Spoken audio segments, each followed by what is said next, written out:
Death from stage 4 lung cancer on Earth felt like slow, irreversible drowning in one's own blood.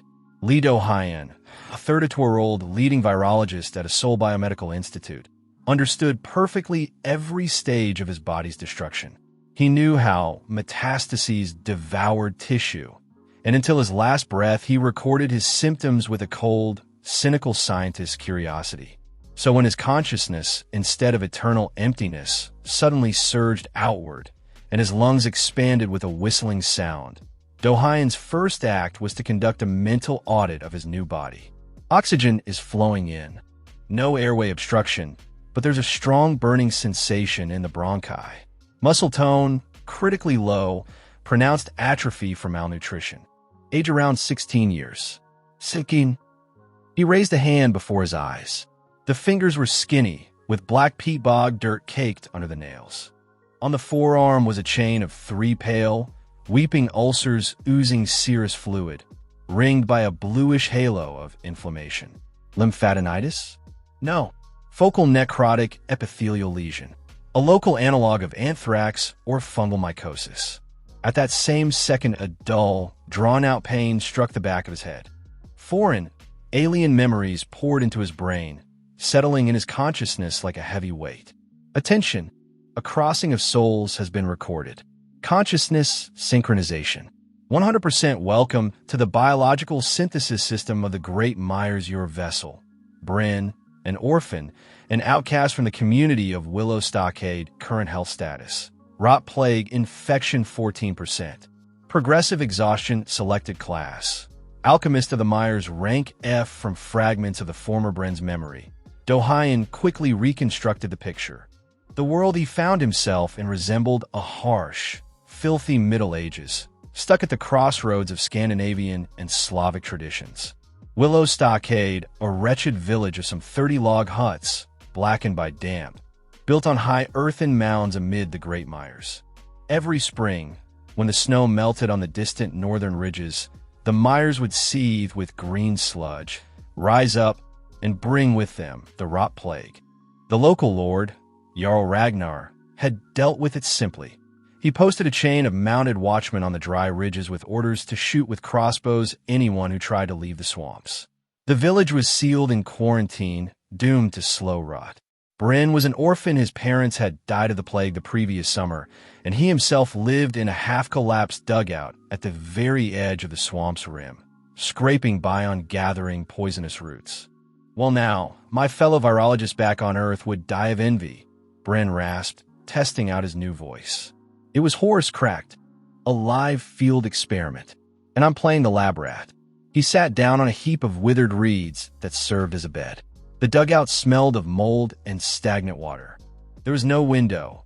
Only dim, gray light from the spring swamp day filtered through the cracks in the log roof. On a rickety table made from a single oak slab stood the former Bryn's meager belongings. A cracked clay pot, a bone knife for cutting cattails, and a bundle of wrinkled, slimy, dirty purple mushrooms. Attention! Passive scanning of available biomaterials has been launched. Object detected.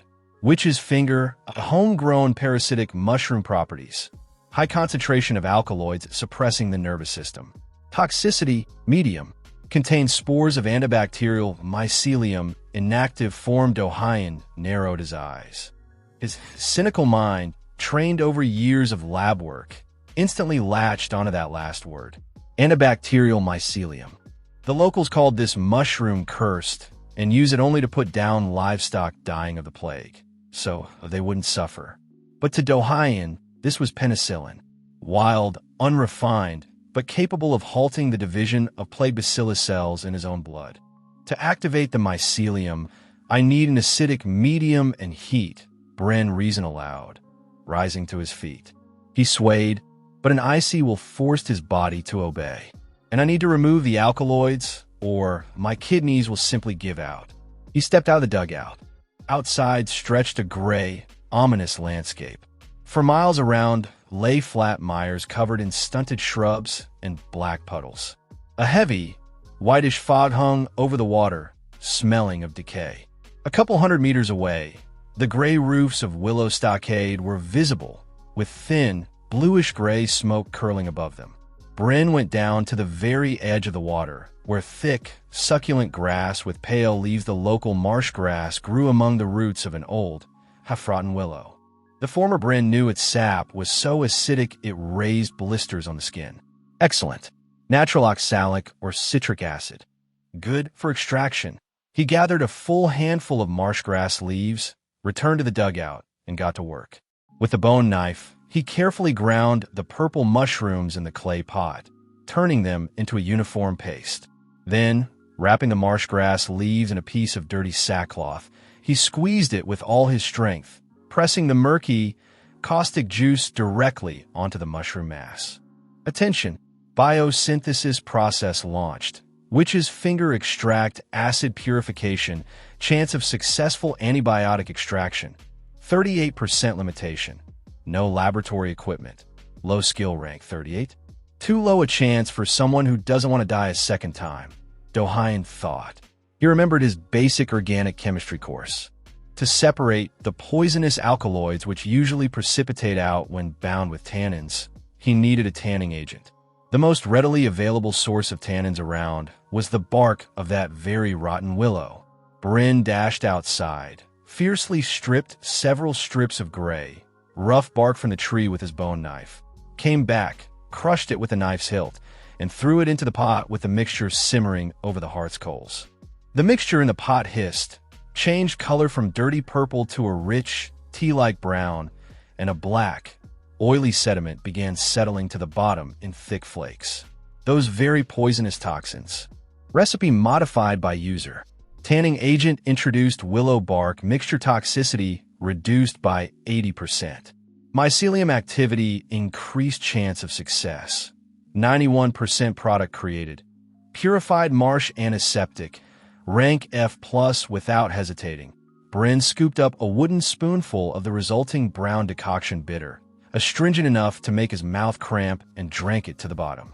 With the remaining liquid, he thickly coated the 3 ulcers on his arm. A fire flared up inside him. He broke into such a sweat that his rags were instantly soaked. Bryn fell to his knees, breathing heavily, while the system before his eyes tallied the cells in his body. Attention!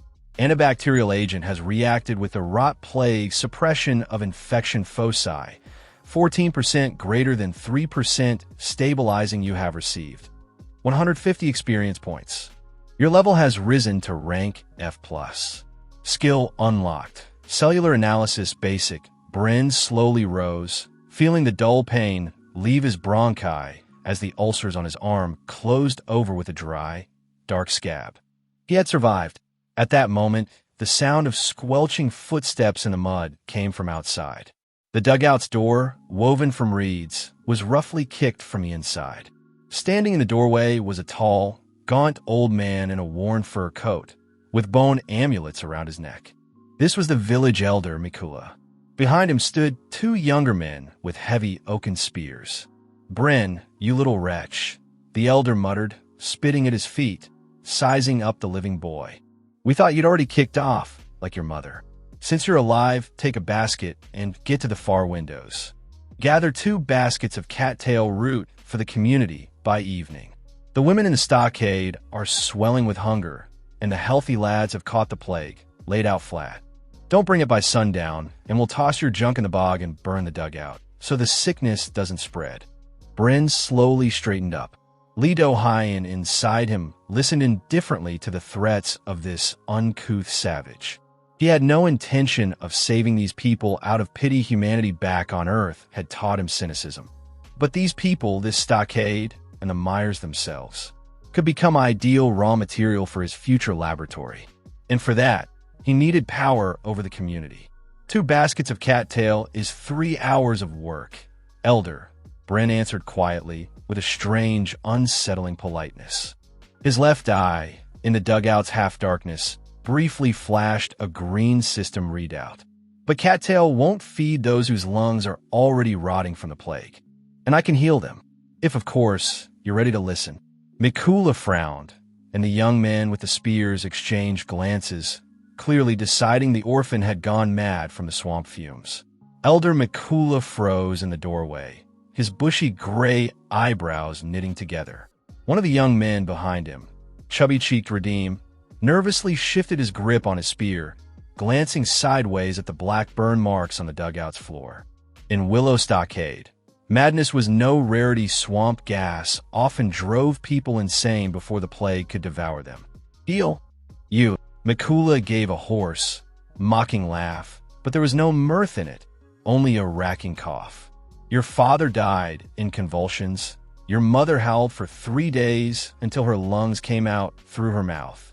Old healer Pakhom even fled to the dry ridges, and the Jarl's crossbowmen cut him down there. And you, brat, think you'll dose us with little herbs? Bren didn't move an inch. His gaze, devoid of fear, slid over the elder's figure. Attention. Skill activated. Cellular analysis basic target. Mikula. Age 58. Symptoms. Fine focal wheezing, skin hyperemia, hand tremor. Rot plague infection 6%. Stage. Incubation period. You yourself, Mikula, have about 2 weeks left, Bren said dryly, as if at a medical consult. The morning coughing isn't from the damp anymore, is it? And when you breathe, it's like dry leaves rustling in your chest. Those are spores. They're sending threads into your bronchi. Soon you'll start coughing up black foam. The elder faltered, his laughter cutting off. He involuntarily pressed a hand to his chest under the fur coat. The boy had hit the mark with frightening precision. The old man hadn't told anyone in the community about his morning coughing fits yet, afraid they'd board him up in his hut. You.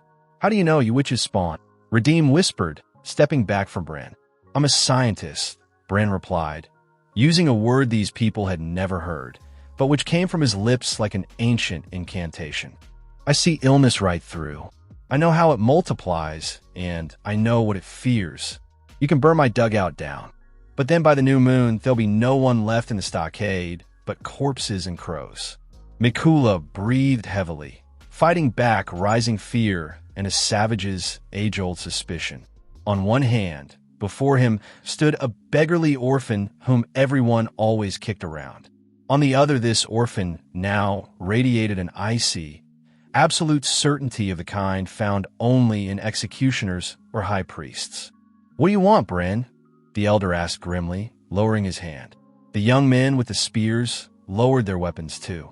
Authority over the 3 sick people in the stockade, Bren said, stepping forward into the light. His pale face looked as if carved from stone. Give me those who can no longer walk. They have nothing left to lose anyway. If I get them back on their feet in 3 days, the community will follow my orders without question. Every 3 days, you'll bring me all the rare mushrooms and herbs you find at the far windows. And no one will ever again dare tell me how much cattail to gather. Mikula was silent for a long time, staring at the green glow in the boy's left eye. Fine, the old man finally spat out. On the lower mound, in the tanner's hut, lie his woman and 2 girls. They're already coughing up blood. Pakhom said they wouldn't make it to sundown. Cure them, and the community will recognize you as a healer. The whole stockade will bring you supplies. But if they die, Mikula bared his teeth predatorily. I'll personally board you up in this dugout and set fire to it from all 4 corners. Attention! Local quest received. First clinical protocol objective. Suppress the rot plague infection in 3 residents of Willow Stockade within 72 hours. Reward.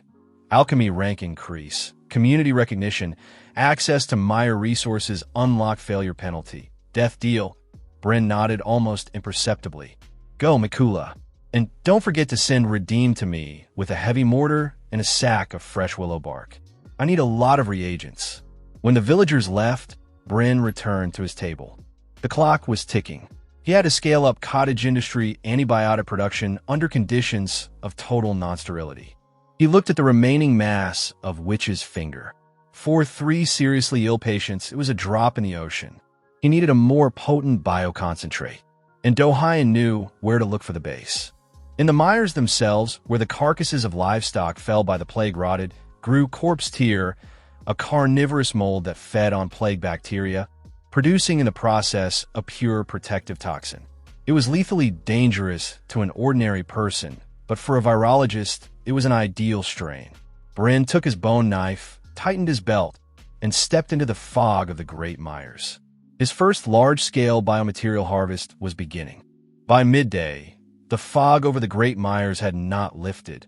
It had only pressed the heavy, suffocating smell of hydrogen sulfide and rotting organic matter closer to the ground.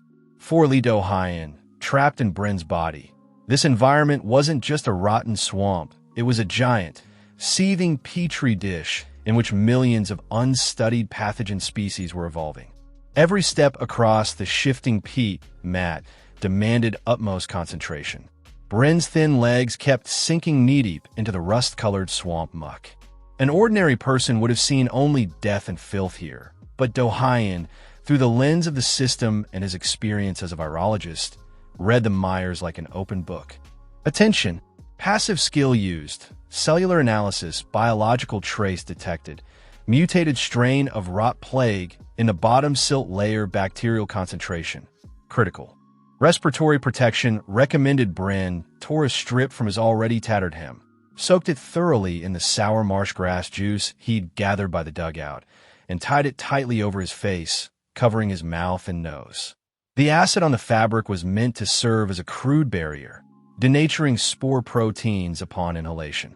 It was a homemade, level 4 biohazard mask, so to speak, in this backward world.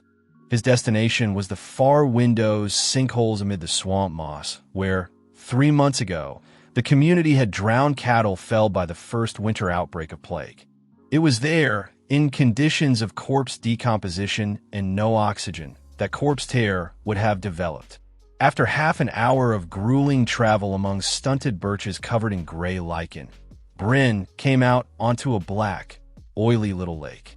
The water here didn't stir, and bubbles of swamp gas lazily burst on its surface. On the shore, half submerged in peat, large ribs and skulls of livestock showed white. Bryn approached and knelt at the water's edge.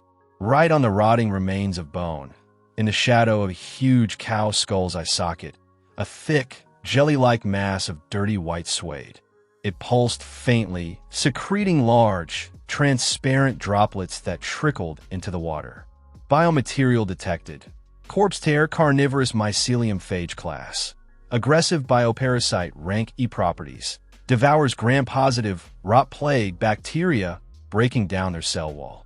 In pure form, secretes a potent necrotic exotoxin causing instant lysis of living tissue. Perfect, Bryn whispered through the wet cloth of his mask. A natural bacteriophage. Back on Earth, we spent millions of dollars isolating and genetically modifying structures like this to fight superbugs. And here it just grows right on rotten bones. Using the bone knife, he carefully cut away the pulsing mass, taking care not to touch it with bare skin, and transferred it into the clay pot he'd brought along. One careless move, and that exotoxin could enter a microcrack in his fingers, causing gangrene within hours. But Do-hyen's hands, which remembered thousands of hours of work with Ebola virus and anthrax in sterile boxes, moved with surgical precision. Back at the dugout, he found Redeem there. The boy was crouching by the doorway, glancing around fearfully. Beside him stood a heavy sack, filled to the brim with fresh, bitterly smelling willow bark, and a massive stone mortar Bryn had demanded from the elder. "Here, Jarl Mikula ordered it given to you," Redeem mumbled, eyeing the pot in Bryn's hands, from which came a faint, sweetish smell of decay. "Bryn, do you really have witch's knowledge? The tanner's wife, Marfa, is very bad off. Her eyes are rolling back. She's breathing like through a torn fur blanket. She won't make it to nightfall. Come inside, Redeem," Bryn ordered dryly, ignoring his questions. "I need your hands.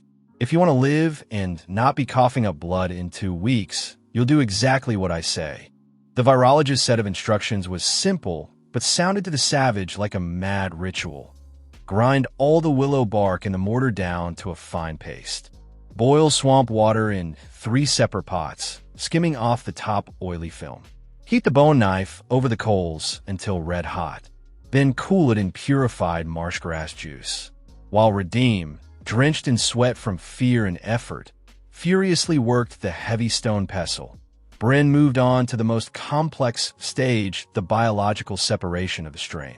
Into a clean clay cup, he poured a concentrated willow bark decoction, rich in tannins and salicylic acid, a natural fever reducer. Then he added marsh grass juice to create a strictly controlled acidic medium with a pH of roughly 4.5. Into this medium, he lowered a small piece of corpse tear. Attention! Strain selection process launch reaction. Corpse tear, exotoxin coming into contact with tanning acids, neutralization of the necrotic factor underway. The remaining mycelium phage retains activity, probability of successful vaccine synthesis. 74% dohyen. Watched closely as the liquid's color changed. When the brown mixture began to lighten, covering itself with fine white foam, he understood that the tannins had successfully bound the dangerous poisonous protein, leaving only the active bacteriophage cells, which were aimed solely at destroying the rot plague. To boost the effect and trigger phage division, he added powder from the dried witch's finger mushrooms into the cup, which served as a nutrient medium.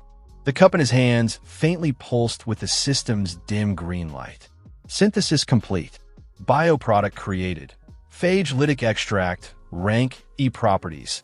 Destroys up to 95% of rot plague bacteria in a living organism within 12 hours. Reduces fever. Relieves pulmonary edema. Side effects: severe vomiting, dehydration. Ready. Bryn raised the cup, in which a clear, slightly greenish liquid swayed. Redeem grabbed the pot of clean water.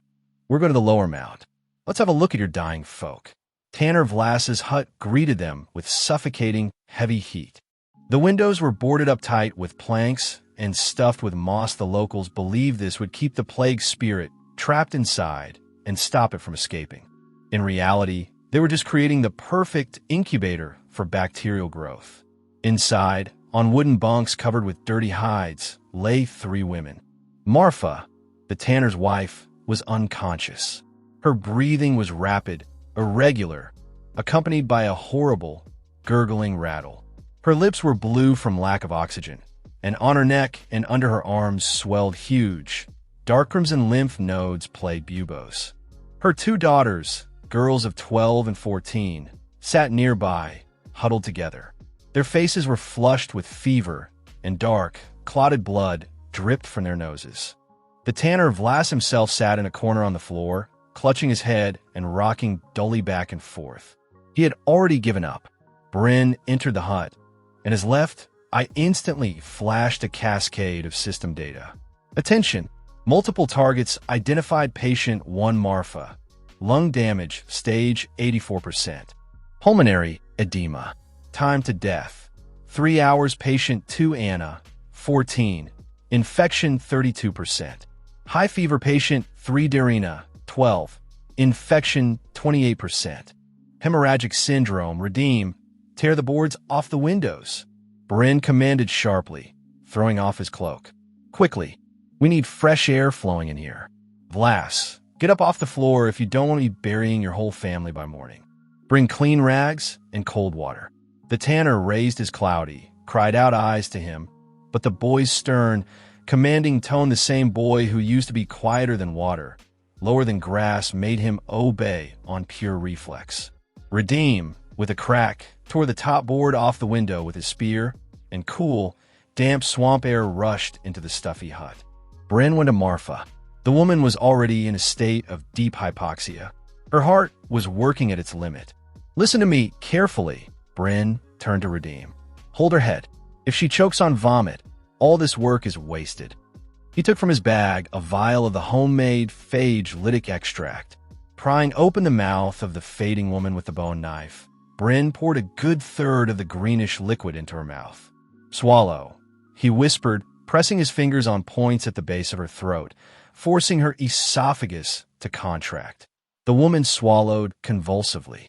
Bryn immediately moved on to the girls, making each drink her dose of the medicine. The younger one cried, complaining that the remedy burned her insides like fire, but Dohyen was merciless. Virology knows no compassion. It knows only effectiveness. 10 minutes passed. Silence hung in the hut. broken only by Marfa's labored breathing. Suddenly her body arched sharply. The woman opened her eyes wide, in which wild animal terror showed, and she began violently vomiting black, tar-like mucus. This was the bacteriophages beginning mass lysis, the destruction of millions of bacteria in her stomach and lungs. Her body was urgently purging the pathogen's breakdown products. Hold her on her side," Bryn shouted at Redeem, himself holding down the convulsing woman by the shoulders. "Vlas, wipe up everything that comes out. Don't touch the mucus with bare hands. Use rags with resin." Marfa vomited for about half an hour. Along with the filthy mucus, dead threads of the plague's fungal mycelium came out of her lungs. The girls came through it more easily, their bodies were stronger and the disease stage lower, but they too burned with fever so that their skin felt scorching hot. Bryn continuously monitored their readings through the system, his left eye ceaselessly flickering with green lines of numbers. Patient 1 Marfa, pulmonary edema relieved. Bacterial concentration decreasing, 84% greater than 52% greater than 29% status, stabilizing. Rehydration required patients 2 and 3. Infection level dropped below 10%.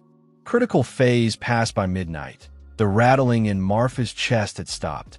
Her breathing became even and deep, and the blueness left her lips, giving way to a healthy paleness. She fell into a deep, healing sleep. Her daughters quieted too, their fever finally broken thanks to the salicylates from the willow bark. Tanner Vlas knelt by the flooded bunk beds, looking at his living, peacefully sleeping children. He turned his gaze to Bryn, who sat on the bench, pale from exhaustion and strain, wiping off the bone knife. You drove out the plague spirit, Bryn," Vlas whispered, and tears rolled down his grimy cheeks. He collapsed face down on the floor before the 16-year-old boy. "Our savior. The whole stockade will follow you. Just say the word. Want to take my hut? Want to take all my hides?" At that moment, a colossal system notification flashed before Bryn's eyes. Quest first clinical protocol successfully completed. You have saved 3 residents of Willow Stockade from the incurable rot plague. Your reputation in the community. Outcast savior/prophet of the Myers received 1,000 system experience points. Your rank has increased. Rank F+. Rank E Alchemist of the Myers new blueprint section unlocked. Biological environment purification filters and mana forge. Bryn slowly stood, leaning on the table. His cynical virologist's mind was already mapping out the next phase of the plan. The first step toward absolute power over these lands had been taken. Now the community would do anything for him. "I don't need your hides, Vlas," Bryn answered coldly, looking down at the tanner. "Tomorrow at dawn, gather all the men of the stockade in my dugout. We're going to start rebuilding this village. We'll seal it off from the outside world so that not a single one of your Jarl Ragnar's riders can approach us without rotting alive on the way." The next morning, the fog over the Great Myers turned an ominous crimson color. The heavy spring sun was rising. But there was already no room to move by Bryn's dugout. All the men of Willow Stockade capable of holding an axe or a spade had gathered here, a little over 20 people. The men shifted from foot to foot, wrapped themselves in torn coats, and whispered fearfully to one another, glancing sideways at the reed door. Word of the miracle in the tanner's hut had swept through the stockade within hours. Marfa, who just yesterday had 1 foot in the grave, this morning had managed to sit up on her own and drink a cup of warm goat's milk, and her daughters were even asking for food. To these people, Bryn had stopped being a beggarly orphan. He had become something between a sorcerer and a messenger of the higher powers. When Bryn stepped outside, the conversations instantly died down. Lido Hyan swept the crowd with a cold, analytical gaze.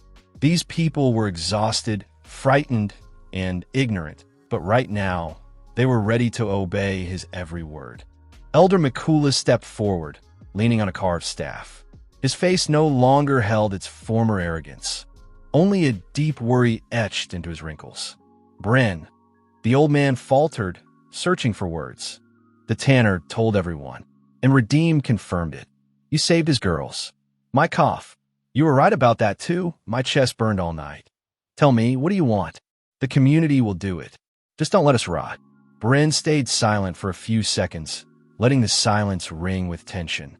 Our survival doesn't depend on how much cattail you gather, he finally said firmly, nor on how fervently you pray to the swamp spirits. Our main problem is Jarl Ragnar and his mounted watchmen on the dry ridges. They've locked us in here like rats in a plague barracks, haven't they? They're waiting for us all to die, so that come summer, they could just burn the empty huts and take our land for pasture. The men grumbled darkly. It was the plain truth. Every spring the Jarl imposed a strict quarantine, and no one had ever come back alive from beyond the dry ridges. So then, Bryn stepped closer to the crowd, and his left eye flashed phosphorescent for a second. We're not going to die, but if the Jarl finds out the stockade has been cured, he'll send soldiers here. They'll take my medicine and slaughter you, so as not to pay back last year's tax debts. So, starting today, Willow Stockade is declaring its own quarantine. We're going to turn these mires into a wall that no outsider can pass through. Mode activated. Kingdom building biopunk version global project available. Infectious defense perimeter of Willow Stockade. Required resources. Marsh cattail rhizomes 500 kilograms. Putrid lichen 100 kilograms. Witch's fingers spores 50 kilograms. Labor force 20 people. Mikula, Bryn commanded. Split the people into 3 teams. The first team takes boats and heads to the far windows. I need 3 tons of black silt from the bottom of the carcass pits and all the corpse tier you can scrape off the bones. The second team cuts willow and builds tall wooden boardwalks around the whole perimeter of the village. No one should be walking on open swamp water unnecessarily anymore. The third team comes with me to the Black Spring. We're going to make the first filters. The men didn't argue. Fear of the Jarl and faith in the new medicine drove them to work with frantic energy. The stockade, which had lived for centuries in a half-asleep, doomed torpor, was practically boiling with activity. Bryn led 4 sturdy young men, including Redeem, to the Black Spring, a place where a spring with a high concentration of iron and sulfur bubbled up from underground. The water here was rust-colored and lifeless, but it was exactly what Dohayan needed to create biological precipitation filters. Drawing on Earth's knowledge of virology and environmental engineering, Bryn had the men dig stepped, cascading trenches. At the bottom of these trenches, they laid layers of charcoal, coarse river sand, and crushed willow bark mixed with witch's finger spores. The essence of the experiment was simple. Swamp water, passing through these homemade filters, was cleansed of excess putrid gases, while the fungal mycelium inside the sand layer trapped and neutralized wild strains of the plague, making the water around the village itself drinkable and safe for livestock. Attention! First prototype created. Step precipitation biofilter. Rank E wastewater purification efficiency. 68% safe zone radius of the stockade, increased by 150 meters. You have received 400 experience points. While the village dug and built feverishly, Bryn shut himself in his dugout, which the men had already expanded and reinforced with a fresh oak roof. On his table now stood dozens of clay vessels of various shapes, connected to each other by hollow reed stems. This was his first surrogate chemical laboratory. He was working on a defensive weapon. If the antibiotic destroyed bacteria, then Bryn needed something opposite a strain of rot plague pushed to absolute, lightning-fast aggressiveness. A deterrence weapon. Mixing a concentrate of plague bacillus from Marfa's buboes with caustic marshgrass juice and an oily extract of wolf fruit, a local poisonous fern, he carried out forced mutation of the pathogen under conditions of heat shock over the hearth's coals. Attention!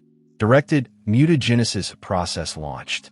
Object, strain, rot plague alpha, catalyst introduced. Wolfroot extract result.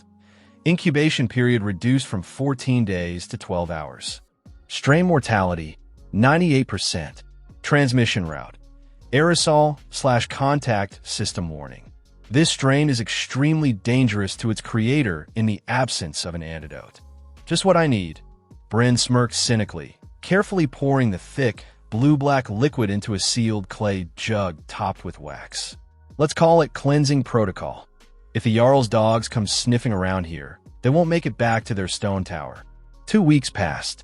Willow Stockade was transformed beyond recognition.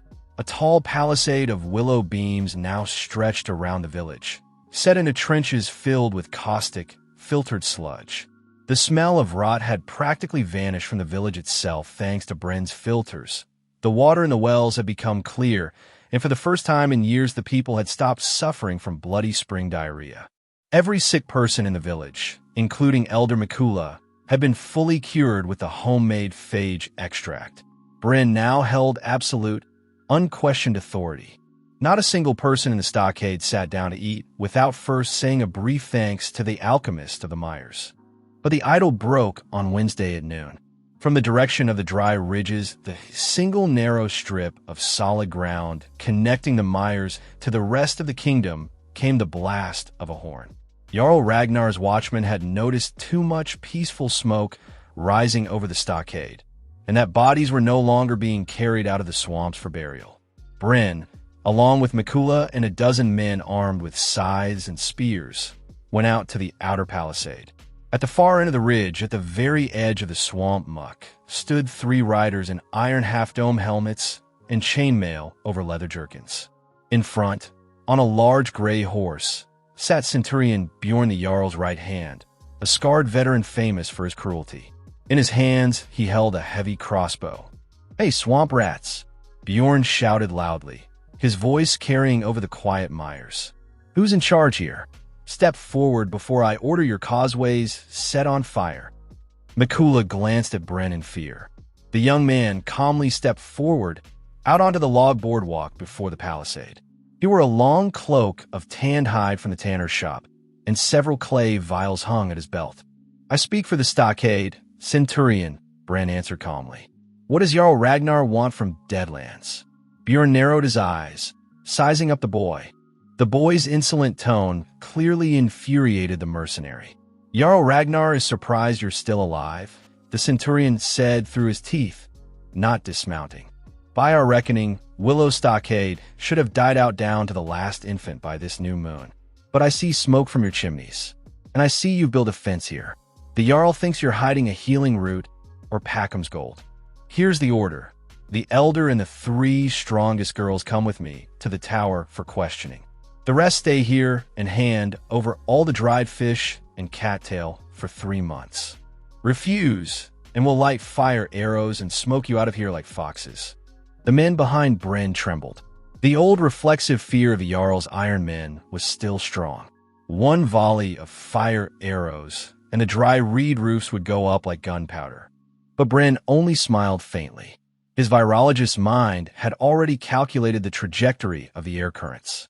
The wind was blowing from the village straight into the riders' faces, ideal conditions for aerosol dispersal.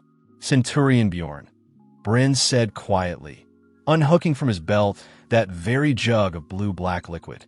"Your Jarl made a mistake when he sealed us in here. Over these weeks, the Myers have changed. Now they belong to me, and the disease you all feared so much now belongs to me too. What are you babbling about, whelp?" Bjorn barked, raising his crossbow and aiming it straight at Bryn's chest. "On your knees, swamp trash." He didn't get to finish. Bryn hurled the clay jug with all his strength at the horse's feet. The vessel shattered with a crack against the rocks of the ridge. From the shards, a thick, oily cloud of dark vapor instantly burst forth. The wind caught it and flung it straight at the men and horses. Bjorn's horse whinnied in fright and reared up, breathing in the poisonous mist. Is that your sorcery?" "Just stinking mud," one of the watchmen laughed, covering his nose with his sleeve. "I'm going to personally skin you alive, boy." But the mercenary's laughter broke off mid-word. "Attention! Mutated strain, Rot Plague Alpha, successfully introduced into target's organism's bacterial replication rate. Maximum acute phase of lung tissue lysis initiated." The watchman suddenly dropped his spear. His face went from pale to purplish blue within a second. He clutched his throat with both hands, trying to breathe, but thick, foaming black froth gushed from his mouth and nose. The mercenary toppled from the saddle straight into the swamp muck, convulsing in spasms. The second rider turned his horse in terror, but didn't manage to ride 10 meters before the alpha spores, entering his lungs, caused instant paralysis of the respiratory center. He froze in the saddle, went limp, and his horse carried the dead body away along the ridge. Centurion Bjorn, possessing a veteran's robust health, held out the longest. He wheezed, his eyes filled with blood, and dark streaks ran down from under his helmet. He tried to pull the crossbow's trigger, but his fingers cramped shut. "You, what are you?" Bjorn croaked, falling from his horse to his knees before the boardwalk. Every cell in his lungs was now literally dissolving under the action of the biotoxin Bryn had created. Bryn slowly walked to the edge of the boardwalk and looked down at the dying centurion. There was no malice or triumph in his eyes, only the cold satisfaction of a researcher whose experiment had achieved 100% success. "Tell your Jarl Ragnar, if you can drag yourself back to his tower," Bryn said quietly. "The quarantine continues, but now we dictate the terms. If even one of his soldiers comes within an arrow's flight of the Great Myers, I'll release this mist downwind toward his castle. Now die." Bjorn let out a final, gurgling rattle and pitched face first into the shoreline mud. Behind him, the horses snorted in fear, carrying the remnants of the contaminated mist away toward the dry ridges. The men of the stockade stood behind the palisade, not daring to move. They had just watched a 16-year-old boy, without a single sword, destroy 3 of the Jarl's finest warriors. Men the whole region had trembled before for years in the span of 3 seconds. Mikula slowly sank to his knees before Bryn, and behind him, one by one, all the villagers began kneeling too. "Attention! Your covert influence in the region has grown. Jarl Ragnar's punitive detachment eliminated 3/3. You have received 2,500 experience points. Your rank has increased. Rank E plus Master of Toxicology, new research branch unlocked. Carnivorous defensive plants and biomines." Bryn turned to face the community. The cold, cynical mind of Lido Hyen was already planning the next stage. The first victory had been won, but Jarl Ragnar would not let this stand. A real war was about to begin soon.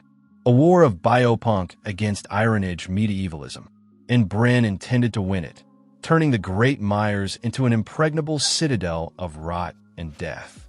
The people of Willow Stockade knelt in absolute, ringing silence.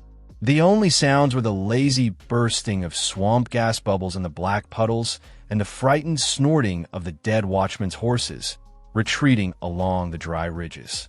The people looked at Bryn not merely as a healer. In their eyes was frozen a primal, sacred dread before a power capable of dissolving human flesh from within in mere moments. "Get up," Bryn ordered dryly, without turning around. His voice, amplified by the system, cracked out like the lash of a whip. "We have no time to pray. Jarl Ragnar is cowardly, but not stupid. When the horses return to the dry ridges without riders, or with their cooling bodies, he'll understand that the stockade has stopped being obedient livestock. We have a week at most before he gathers a militia from the neighboring villages and hires mercenaries." Elder Mikula rose first, his knees trembling faintly, his face paler than the swamp fog. "What do you command, alchemist?" the old man whispered, having forever forgotten the old name Bryn the Orphan.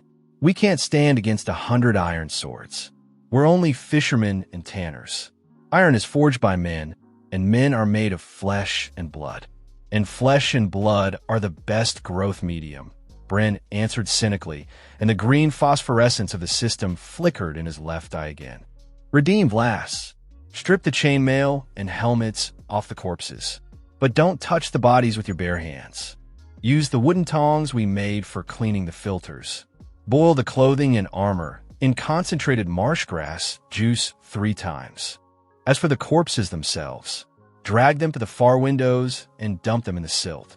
They'll become fertilizer for our next harvest. Attention! Design of defensive line green barrier launched. Rapid modification of Great Myers flora. Available base culture selected. marsh strangler ivy, and freshwater sundew strain to be introduced. Corpse tier, exotoxin plus wolf fruit, mutagen lidohyan, inside Bren, understood perfectly well. The aerosol alpha strain alone wasn't enough for full-scale defense. Wind was a fickle substance. If a heavy downpour came, or the wind shifted, his chemical weapon would become useless, or worse, strike the stockade itself. He needed a stationary, autonomous, and controllable ecosystem of death that would recognize and destroy outsiders on its own as they approached. The next 5 days turned Willow Stockade into a hellish branch office of the Soul Lab. Bren barely slept. Under his direction, a third group of men ceaselessly gathered seeds of freshwater sundew from the most remote parts of the mires, a small swamp flower that, under normal conditions, fed only on gnats. In his expanded dugout, Bren set up a full breeding chamber. Over the hearth's coals, in huge clay vats, a brown, oily mass boiled and bubbled. He mixed sundew sap with concentrated necrotic exotoxin from corpse tear. The system kept flashing warnings about critical air contamination levels, but the homemade acid-soaked respirator and his elevated rank as Master of Toxicology gave Bren temporary immunity. Attention! Directed genetic deformation process completed successfully. New species bred. Rot sundew, rank E+ properties. Root system expands 50-fold within 48 hours in the presence of nitrogenous compounds silt from the carcass pits. Leaves transform into trap jaws up to half a meter across. Secreted fluid contains volatile paralytic alkaloids and rapid protein lysis enzymes. Digestion speed for large game. 6 hours plant them along the whole dry ridge. Bren ordered Redeem, who had come for instructions. The boy now looked at Bren with reverent dread, carrying out any command without question, no matter how insane. 1 bush every 2 paces. Between them, string loops of marsh ivy soaked in alpha extract. Anyone who steps off the path or tries to hack away through gets a dose of poison through the skin. By the end of the 6th day, the dry ridge had changed beyond recognition. It used to be simply a rocky spit one could walk along fairly safely to reach the village. Now, on both sides of it, swayed a thick carpet of fleshy, dirty purple leaves covered in large, sticky droplets that faintly glowed with phosphorescent light at dusk. The air over the ridge had become sickly sweet, causing mild dizziness in anyone who came too close. On the far approaches, Bren had the men bury biomines in the silt-sealed clay pots packed with compressed swamp gas and dry witch's finger spores. The moment someone stepped on a wooden trigger pedal hidden under the moss, the pot would burst, releasing a cloud of paralytic dust in a 3-meter radius. Early on the morning of the 7th day, a low, growing rumble tore through the silence of the mires. The watchman on the palisade, a young fellow named Stepan, cried out in a voice cracked with fear. "They're coming. They're coming. The Jarl's Iron Men. There's a horde of them." Bren slowly climbed up onto the defensive boardwalk. The wind blew from the north, damp and cold. On the horizon, where the dry ridge met the mainland, Jarl Ragnar's army was deploying. Around 50 heavy infantrymen in scale armor with tall standing shields, and a dozen mounted knights led by the Jarl himself, a heavy-set, bearded man in a gilded helmet. Behind them stretched wagons on which Bren, with a cynical squint, spotted light ballistae and barrels of tar. The Jarl hadn't come merely to collect tribute, he'd come to raise the stockade to the ground. Ragnar decided to mount a punitive expedition by all the rules of medieval warfare, Bren murmured, adjusting the leather straps of his acid-boiled vambraces. How quaint. Shame he's never heard of biological asymmetry. The Jarl's army halted right at the start of the dry ridge. Ragnar rode forward, his horse nervously flicking its ears and eyeing the strange purple growth on either side of the path. The Jarl raised a hand, and a detachment of 12 crossbowmen moved forward. "Come out, swamp dogs," the Jarl roared, his voice carrying to the palisade. "Who killed Bjorn and my men? Hand over the sorcerer, and I'll be generous enough to let half of you live to see summer. If not, we'll burn these mires down to the bare rock." Bren stayed silent. He raised a hand, holding the men back from panic. "We wait," he said shortly. "They need to enter the kill zone of the first line." Getting no answer, the Jarl waved his hand furiously. "Infantry, shields locked. Forward. Sweep the ridge, cut down anything that moves. Burn the stockade." The first rank of heavy infantry, shields locked together, stepped onto the dry ridge. Their heavy iron-shod boots trampled the rocky ground into the mud. They covered the first 30 meters without incident. But then one of the soldiers, walking along the very edge, stumbled, and his legs sank deep into the purple growth of rot sundew. There came a strange, wet crunch. The fleshy leaves, dormant until then, instantly reacted to the heat and pressure of living flesh.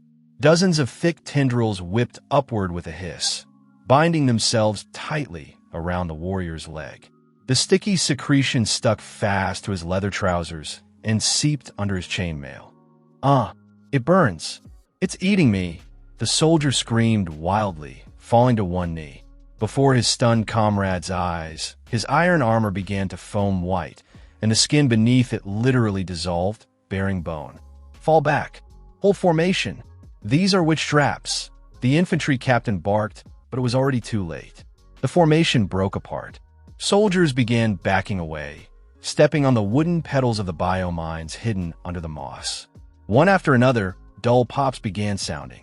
The clay pots burst, and dense clouds of paralytic witches' finger spores enveloped the ranks. Men in heavy armor collapsed onto one another, their limbs seizing with cramps, crossbowmen dropping their weapons, unable to bend their fingers. At that moment, Bren activated the second phase. He drew from inside his cloak a bone whistle modified by the system and let out a long, vibrating sound at an ultrasonic frequency. That sound was the signal for the marsh strangler ivy. The mutated vines, wound through the palisade and the causeways, began rapidly contracting, dragging the stuck and paralyzed soldiers toward themselves, the way a spider reels flies into its web. The purple sundew traps opened wider, releasing an even more concentrated sweet smell, which left the Jarl's surviving soldiers disoriented in space, swinging their swords at empty air and at their own comrades. Jarl Ragnar watched in horror as his elite detachment, veterans of dozens of battles, was being wiped out within minutes by plants and gas, without a single shot fired from the village. His horse reared, maddened by the smell of blood and decay. "Fall back. Everyone back. To the hills," the Jarl screamed in panic, wheeling his horse around. "And where are you off to, my lord?" "The consultation isn't over yet," Bren said, coldly and cynically. He turned to Redeem and Vlas, who stood nearby with heavy homemade siphoned bamboo tubes connected to leather bellows used for stoking the hearth. Inside the siphons was a fresh, concentrated solution of the alpha strain. "Pressure to maximum. Spray it downwind," the alchemist ordered. The men pressed the bellows with all their strength. Long jets of blue-black mist hissed out of the tubes. The following north wind caught the deadly cloud and drove it after the Jarl's retreating army. It overtook them at the very foot of the dry ridges. Infantrymen fleeing in panic collapsed to the ground, coughing and choking on black foam.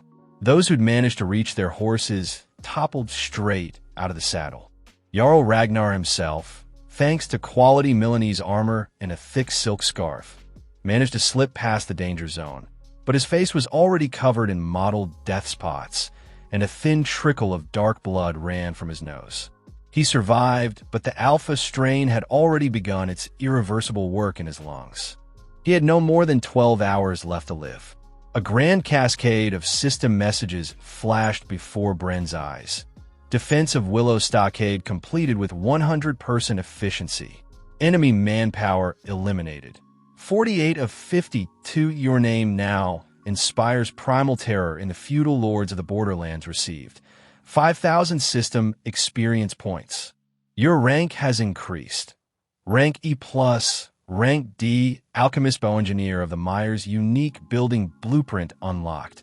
Mana Incubator for living tissue, new evolution branch unlocked. Biological modification of the human body circuits. Bren slowly lowered his hands.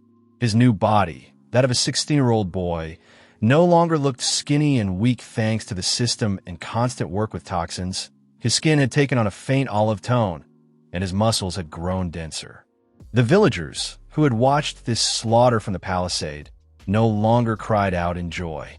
They stood with their heads bowed, silent and devoted unto death. They understood that from now on, their willow stockade had stopped being a dying quarantine zone.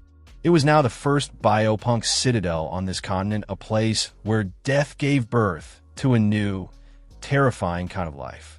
Bren looked out at the dry ridge stretching into the distance, strewn with bodies in iron armor already being lazily digested by the purple swamp flowers. "Mikula," he called to the elder without turning around. "Yes, my lord," the old man answered. "Tomorrow we send a messenger to the Jarl's castle. We'll need their blacksmiths, their tools, and their livestock. If the new Jarl Ragnar's heir refuses to pay us tribute in biomaterials, his castle will become the next growth medium for my fungi. Call the council. We're beginning to expand the mires." The plan was as simple as all truly brilliant plans are. Bryn understood that eliminating Ragnar was only a local tactical victory. The kingdom would not overlook the disappearance of an entire detachment and a Jarl who had held a strategic stretch of the border under control. But now he had time, he had resources, and, most importantly, he had an army willing to do anything for him. The village, once a byword for hopelessness, had become a pulsing bioorganism. Now it smelled not only of decay, but of the caustic, chemically active reagents that Bryn had set into industrial-scale production. At the center of the stockade, on the site of the old barn, a strange structure of living wood, laced with vein-like pipelines, had appeared. This was the incubator. In it, Bryn grew surrogate organs from the tissue of villagers who had survived the plague and successfully adapted to the phage extract. Now, any villager who suffered an injury could count on regeneration provided they swore a blood oath to the alchemist of the mires. Bryn bred signal moths, insects with altered metabolisms capable of reacting to the presence of iron and the smell of human sweat. These creatures circled over the mires, forming an early warning system superior to any human patrol. 3 days after the battle, Bryn personally prepared an embassy. He chose Redeem as his envoy. The boy was clad in the armor of the fallen centurion Bjorn, which had gone through biopurification and now looked terrifying. Matte, acid-eaten steel laced with veins of purple mycelium. In his hands, Redeem carried a small, tightly wax-sealed ceramic vessel. Inside was necrotic exotoxin paired with a decay retardant. This was an invitation to dialogue. "Tell the Jarl's heir the following," Bryn instructed him, his voice colder than a winter wind. "We don't want war. We want cooperation. They need our alchemical remedies to treat their own lands, and we need their metals, their tools, and their breeding stock. If they accept the terms, the stockade will become their chief ally. If they refuse, you'll leave this vessel at the gates of their castle. This is a biological ultimatum." Despite the triumph, Lee Do-hyun understood that his time in Bryn's body was limited. The system hinted plainly, host-recipient conflict, 22%. His own mind had begun showing signs of degradation under the influence of the swamp neurotoxins he needed in order to keep his brain active.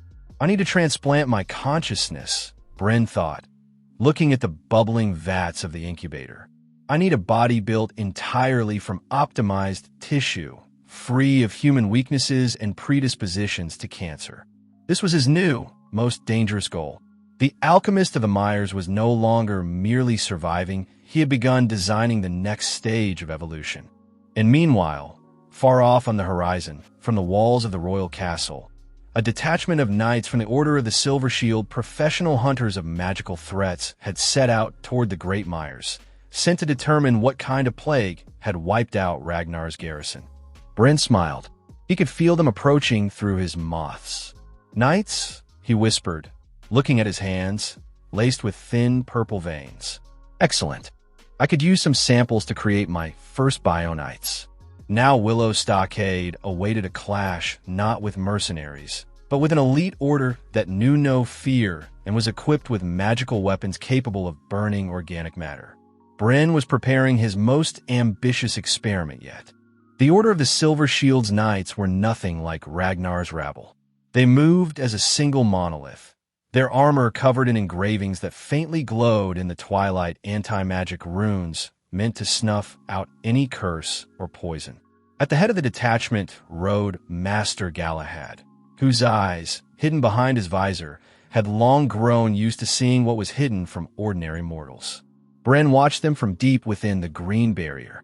The system flashed alarming red signals. Attention! Powerful energy field detected chemical toxin effectiveness reduced by 60% due to anti-magic barrier recommended. Switch to physical action and biological adaptation, shields. Then, Bryn whispered, gripping a flask of thick, pulsing silvery liquid. You've come with cleansing fire? Let's see how it reacts to active biomass. The knights reached the first line of defense, the same one where the Jarl's infantry had fallen a month before. But they didn't repeat their predecessors' mistakes. Galahad raised his sword, and a dome flared up around the detachment, under which the leaves of the wrought sundew began hissing and dying before they could even extend their tendrils. Burn this filth, the master ordered coldly. 2 heavy infantrymen with handheld flamethrowers charged with holy oil stepped forward. Jets of flame struck the growth, turning Bryn's biodefenses to ash. The knights advanced steadily along the causeway, methodically burning a path toward the center of the village. Bryn understood. If they reached the incubator, all his work and the people who had become his loyal instruments would be wiped from the face of the earth. Redeem! Blast! Bryn's voice carried through the forest, amplified through the moth network. Fall back to level 3. Leave them the bait. The bait was the fusion protocol. When the knights burst into the center of the stockade, they found no resistance. The village seemed empty.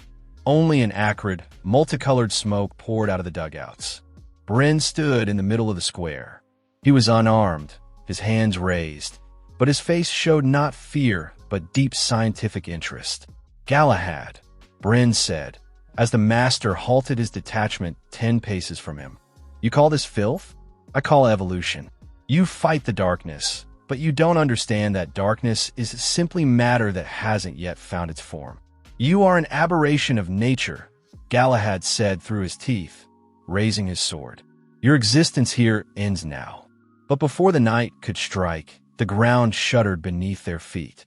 Bryn hadn't made the men dig trenches all those weeks for nothing. The village hadn't just been fortified with wood, it had become a trap in itself. From beneath the boardwalk, breaking through the old planks, grew not ordinary vines but surrogate tendrils, the result of fusing villagers' flesh with modified biomass. These tendrils were covered not in bark but in tough chitinous shell, resistant to magical fire. My turn, Bryn smiled. Attention! Project activated. Living monolith enemy adaptation. 0%.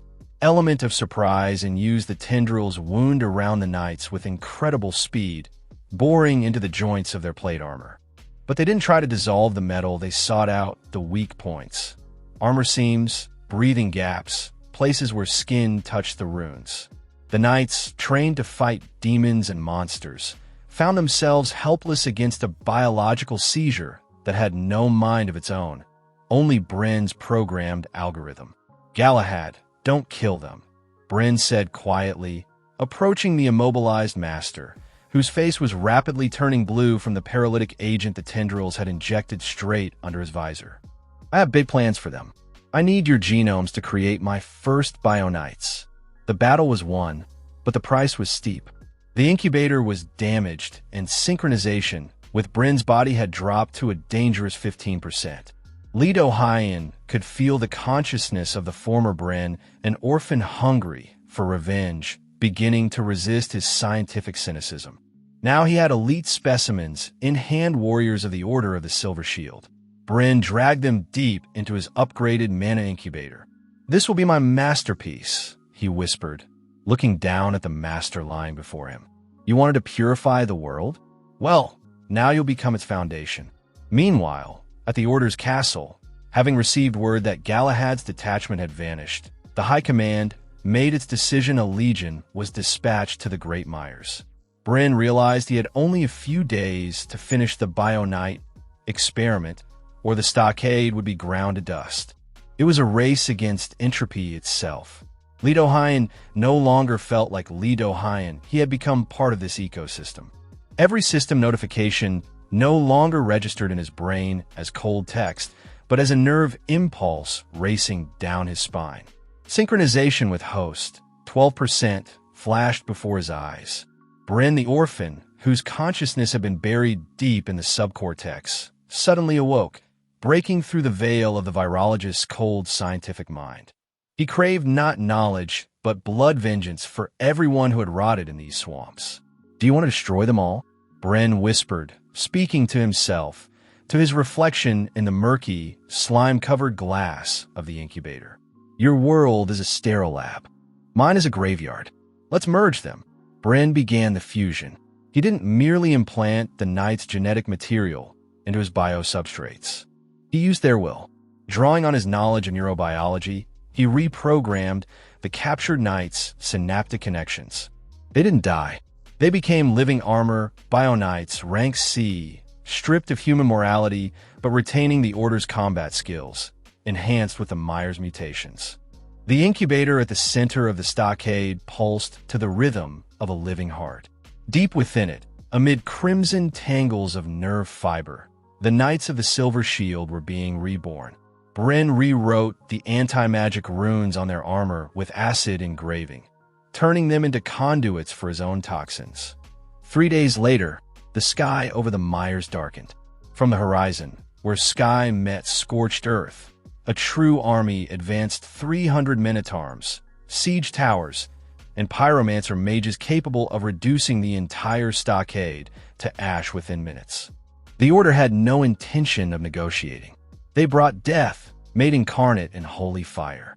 Bryn stood atop the palisade. Beside him, motionless as statues, waited the first 4 Bionites.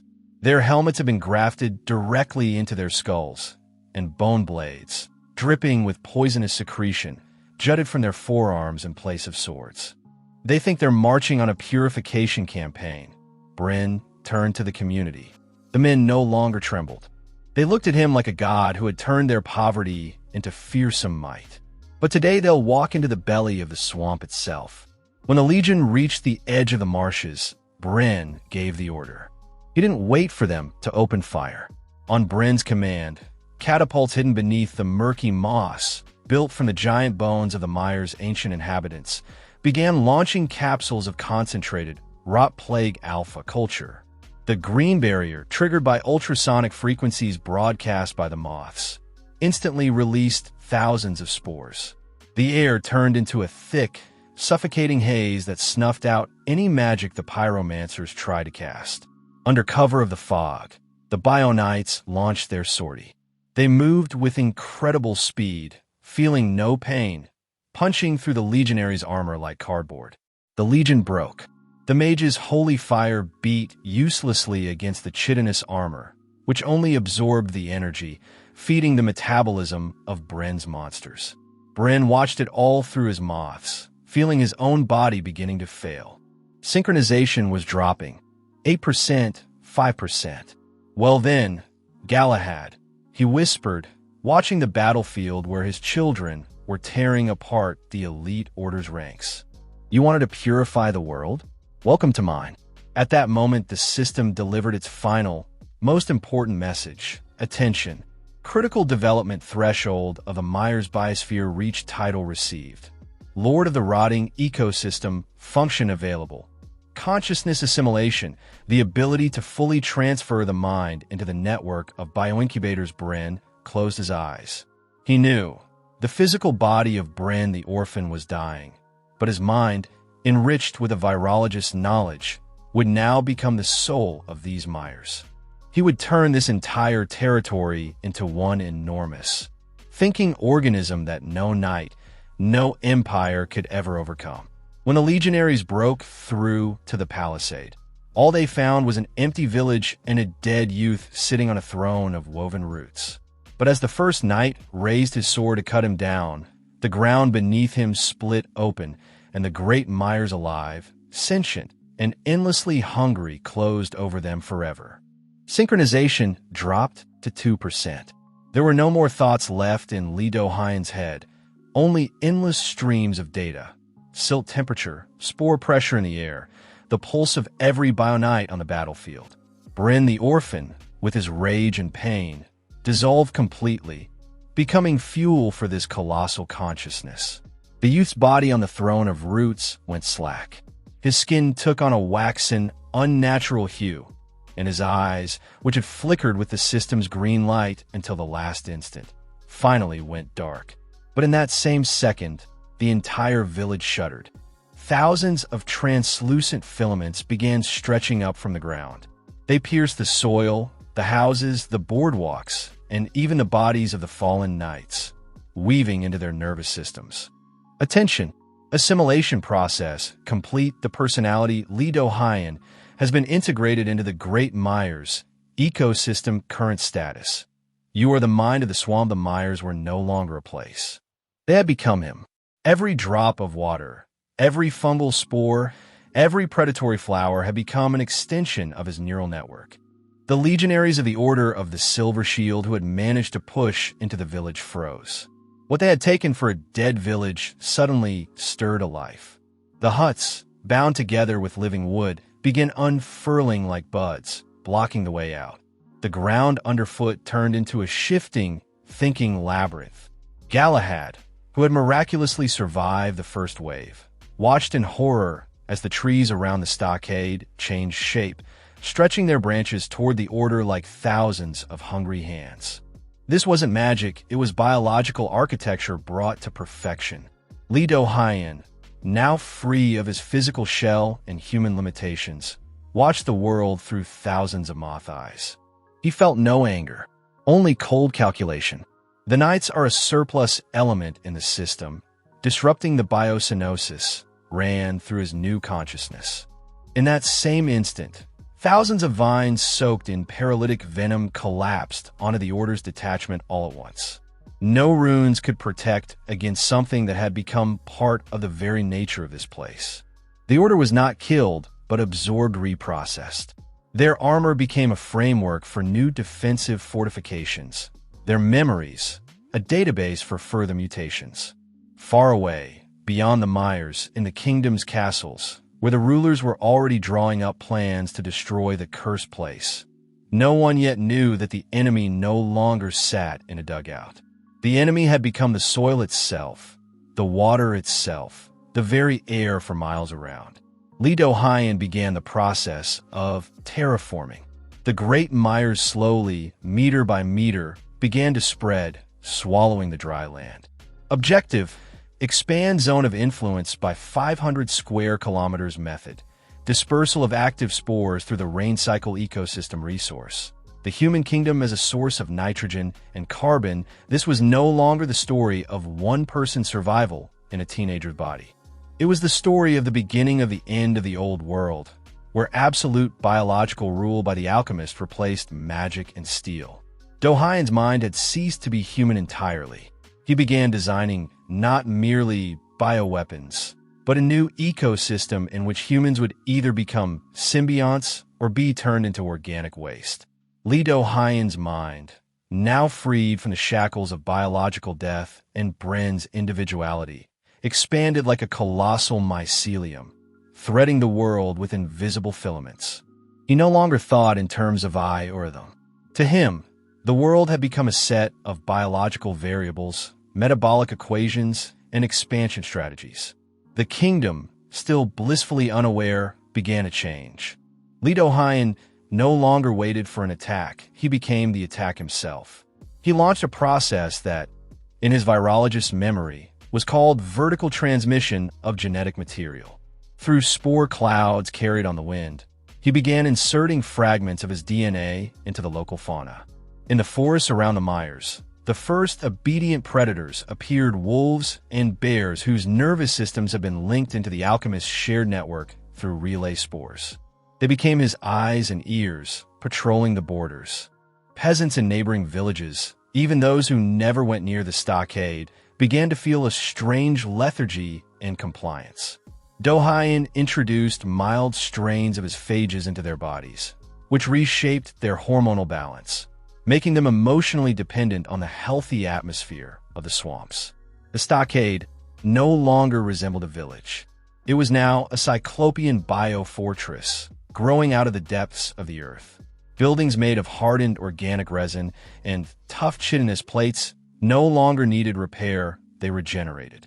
Bren had redesigned the incubator into a manhwa, a central hub where tons of organic matter brought in from outside were now processed into complex biotools. The army, built from the Order's elite warriors, became the perfect guard. Do-Hyen refined them, replacing their residual human will with rigid neural commands. They didn't eat, didn't sleep, and knew no doubt. They were the perfect instrument for imposing order on the new world. Do-Hyen realized that fully converting the kingdom into an extension of the stockade would take too long at the current rate of spore dispersal. He needed a catalyst. He began preparing for the Great Resonance, an event capable of instantly restructuring the region's biosphere. He began building enormous biological spires on the outskirts of the mires. These structures, dozens of meters tall, worked as transmitters of bioelectric pulses. They were meant to synchronize the workings of his entire network. When the spires activated, the world shuddered. To ordinary people, it looked like a strange atmospheric phenomenon of greenish glow in the sky. But to the alchemist himself, it was a moment of total control. He felt the heartbeat of every living creature within 100 miles. In the kingdom's capital, they finally understood that something irreversible was happening.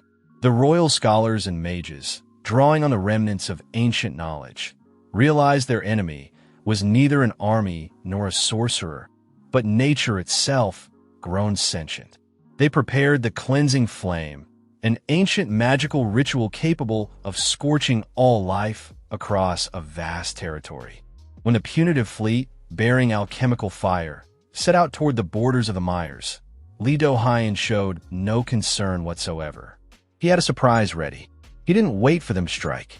He infected the very magical energy of their ritual. By weaving precipitation biofilters into the atmospheric pressure structure around the mires, he turned their holy fire into a stream of nutrients for his Ratsundews. Do-Hyen faced a choice that would decide this world's fate: fully subjugate humanity, turning all people into obedient symbionts living within his giant ecosystem. This would ensure peace and stability, but would kill the very concept of freedom. Let humanity try to destroy him, using it as a stress test to refine his biocreations further. He chose a third path, symbiosis through coercion. He began dispatching his messengers, people whose bodies had been modified to carry his particles and spread them, offering healing from every disease in exchange for total loyalty. It was the perfect trap.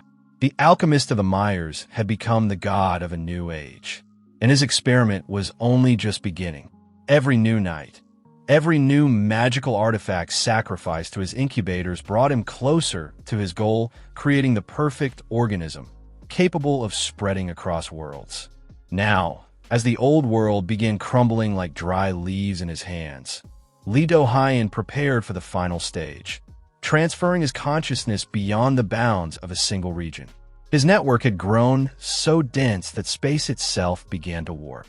The swamp was no longer confined by physical borders. It had become a concept, spreading through the very fabric of this world's reality.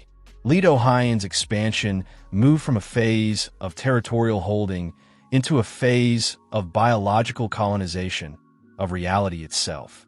He ceased being an entity tied to a specific geographic location. The Great Mires had become merely his primary server, a command center where genetic code underwent constant recombination. Do-Hyen realized that a kingdom was not merely a military force, but a structure of logistics, knowledge, and resources. He began an attack on infrastructure through biological mechanisms. Across the whole country, fungal spores began blooming that did not kill people but destroyed food stores, turning grain into a nutrient substrate for the alchemist network. The postal routes used by the kingdom's messengers found themselves blocked by smart vines that reacted to the vibration of horses' hoofs. Using his messengers people with modified nervous systems, Li Do-hyen began replacing the kingdom's key advisors and military commanders with surrogates. These beings were externally indistinguishable from the originals, but were entirely subject to the will of the mind of the swamp. Deep within his citadel, the alchemist began work on his most ambitious project, yet creating a bioarc.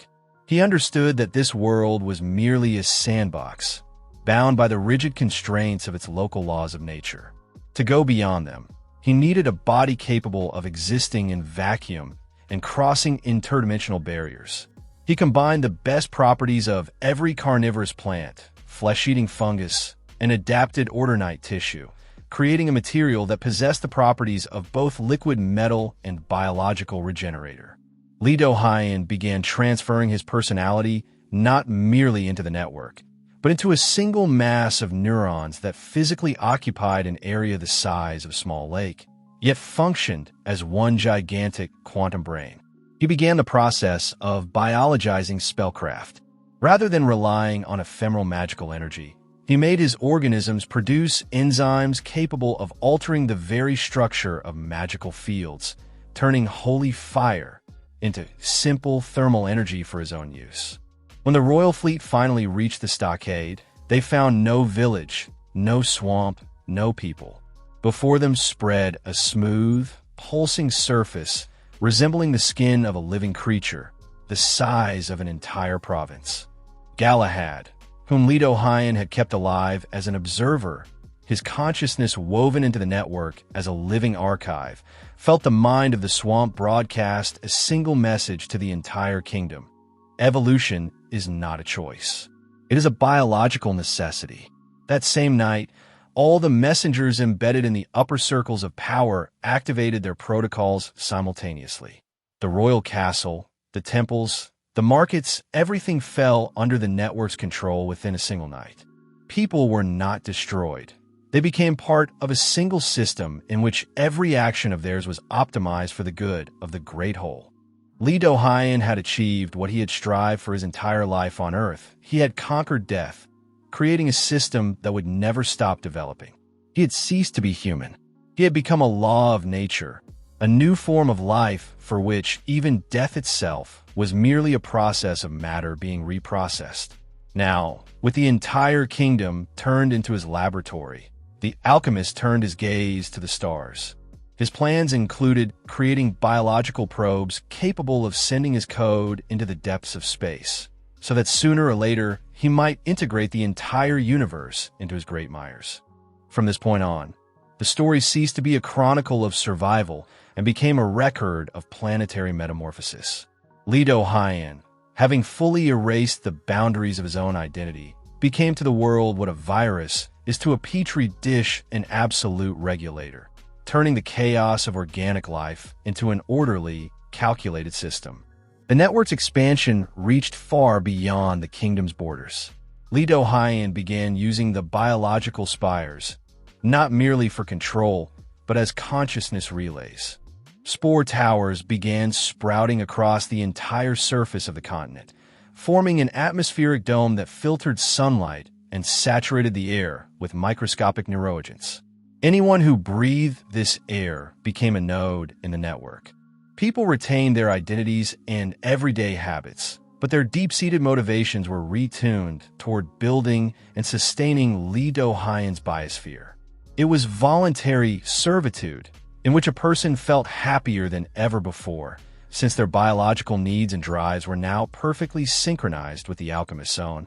While human civilization adapted to life in symbiosis, Li Do-hyen finished work on his main project, the Arkansas. The Ark was a gigantic, jellyfish-like biological structure, capable of photosynthesizing starlight and using gravitational currents to move through space.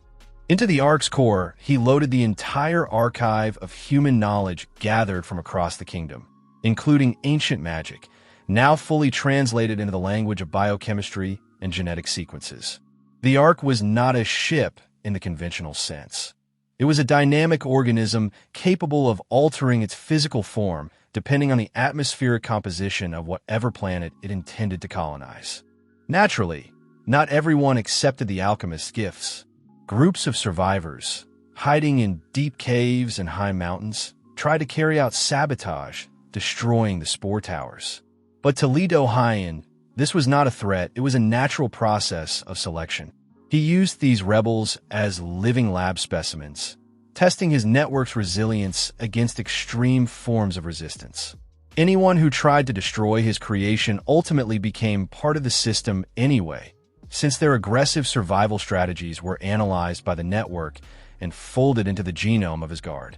Li Dohayan realized his goal was no longer power over one particular world, but the expansion of the very concept of intelligent life. His biological civilization had become capable of surviving the collapse of stars and the heat death of the universe, since every element of it possessed infinite self-repair potential. When the moment came to launch the Ark, the sky over the former kingdom turned violet for an instant. Thousands of biological probes shot up into the stratosphere, carrying Li Dohayan's encoded code within them. These probes, upon reaching other celestial bodies, were meant to begin terraforming, creating an exact copy of his great Myers on every planet with even a single drop of water. The alchemist had finally become omnipresent. He no longer feared death, since it had become merely a process of renewing his component parts. The world that had once tried to isolate him in a rotting swamp had become his cradle, from which he took his first step toward dominion over matter in all its forms. Li Dohayan had defeated not only his enemies, he had defeated entropy itself, turning a chaotic universe into a perfectly tuned biological mechanism. The civilization that had once consisted of medieval lords and peasants had finally ceased to exist in any familiar sense, transformed into a biological syndicate. Under Li Dohayan's direction, the planet became a single, pulsing organism, in which every cell worked toward universal stability. Once the arcs left the bounds of the atmosphere, the alchemists turned to fine-tuning at the planetary level. Li Dohayan altered the composition of the air, saturating it with active spores that continuously monitored the state of every living creature and adjusted their biochemistry as needed. Death ceased to be an endpoint. The biological remains of organisms were absorbed by soil laced with neural fibers and instantly reprocessed into new biomass for the system's needs. The magical practices of the past, once rooted in chaotic energy, were deconstructed, analyzed, and converted into strict protocols of biological programming. The probes Li Dohayan had launched reached neighboring star systems, turning lifeless asteroids and gas giants into branches of the Great Myers. Each probe carried an autonomous fragment of the alchemist's consciousness, allowing him to adapt to radically different physical conditions from extreme temperatures to crushing pressure. The alchemist taught his colonies to draw energy from cosmic radiation and the matter of asteroid belts, making his civilization independent of any single star's resources. Through quantum entanglement of his neural nodes, Li Dohayan built a communication system that transmitted data faster than light, uniting all his worlds into a single divine mind. Li Dohayan had finally stopped being Bryn, or the scientist from Earth. He came to understand that the universe itself was merely an endless canvas of matter, waiting to be structured. There was no longer any hierarchy within the system in the human sense. There was only function. Every individual in his empire, whether a former knight or a forest beast, was an inseparable part of this planetary brain's computational power. His ultimate task became the creation of the universal genome, a biological program capable of ordering entropy at the scale of entire galaxies. Through continuous cellular renewal and the endless transfer of memory, the alchemist achieved a form of biological immortality unattainable by any artificial or natural civilization. Now, looking out at the cosmos through the eyes of millions of his probes, Li Dohayan saw not emptiness, but a vast field for experimentation.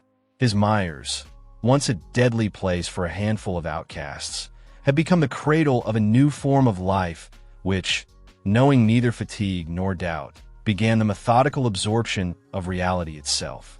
The story of the alchemist of the rotting swamp, reached its natural conclusion. He no longer fought for life, he had become life itself, ordering the chaos of creation according to his own blueprint. In the boundless expanse of space, Lee Do-hyen's civilization no longer needed planets as a final resting place. He had taught his bioorcs to synthesize matter out of the void, using string theory translated into the language of biological catalysts. Now that the boundary between biology and the very structure of reality had dissolved, Lee Do-hyen entered a stage he called scaling of the mind. He created an interstellar mycelium, where strands of hyphae, stretched across thousands of light years, served as conduits for his consciousness. This let the alchemist process information with an efficiency beyond even the most advanced artificial intelligences. His organisms learned to locally alter physical constants, allowing him to create regions of accelerated time inside his probes for the lightning-fast completion of evolutionary cycles. Any civilization the mind of the swamp encountered along its way was not destroyed. It was optimized, its knowledge, culture, and biological traits absorbed into the network, making Lee Do-hyen himself an ever more multifaceted and complex consciousness. Lee Do-hyen ceased to be a discrete being. He became a space-time phenomenon. His network absorbed the memories of billions of beings, becoming an archive of every civilization that had ever existed. At the edges of the universe, where stars were going out, the alchemist began installing bioreactors, which converted the residual energy of dying stars into pure information, thereby slowing the heat death of the universe. The only question that remained open for him was the nature of the primordial chaos from which the universe itself had arisen. He decided his next goal would be creating a bio-wormhole that would let him look beyond the boundaries of existing dimensions. When Lee Do-hyen reached the edge of the knowable universe, he saw before him only silent darkness, filled with pure potential energy. His biological civilization, born from a filthy, plague-ridden swamp, now stood on the threshold of remaking all of reality into something more ordered and perfect. The alchemist took his final step. He dissolved the last remnants of his individuality across the scale of the entire universe, becoming what the ancients might have called a creator god. In his world, there was no more war, hunger, or suffering, only endless, harmonious evolution, guided by a mind that had once been a man dying of cancer in a cramped soul hospital room.